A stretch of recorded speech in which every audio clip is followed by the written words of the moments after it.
this is Margie with Outdoor Solutions, and here we are in Texas. And this morning we got a couple of nice hogs. And this is the backstrap from one of them.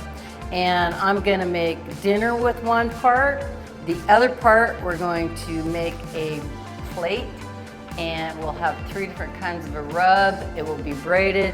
When you slice it, you'll get little nuggets of wonderful things to eat. For these 2 recipes, you can find it on our website from fieldtotable.com. So I'm going to take this and cut it right here.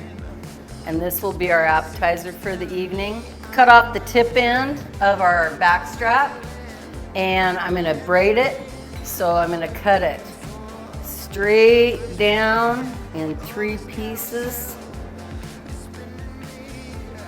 And each one of these pieces will have a different rub. This one will have this rub. It will be on the website. It's a nice, lovely pork rub. This is 4 parts salt, 3 parts pepper, 1 part sugar, if you can believe it. And then I'm gonna make a mixture of the 2, and that will be our middle.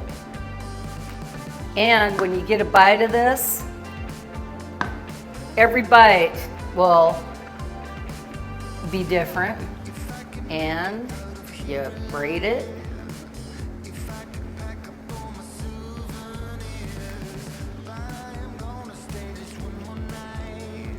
Secured at the end, and it goes in to the Rectech, and when it's cut, there's already these bite-sized pieces, and this is going to be our evening appetizer that will go before the rest of our pork. Now that I have this all braided up and it's called a plate, each individual slice does have a different taste. So when this has been on the Rectech for a bit, right at the end, I'm gonna hit it with a brush and this Mike's Hot Honey and give it a glaze. And it is gonna be outstanding. You can't even believe how yummy this stuff is. Ready to go in the nice hot 375 Rectech smoker. Put it in there for about half an hour. Put the Mike's Hot Honey on. I'm just gonna squirt it on and give it a brush.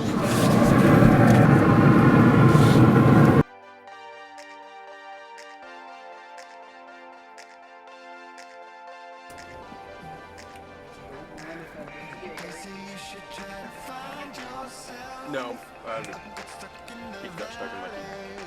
If you like this recipe and a whole lot more of the other things we've made, you can go to our website from fieldtotable.com and check us out on YouTube. Hit the like button, hit the subscribe button, and please hit the button that'll make it give you a notification. Come back anytime, we've got more.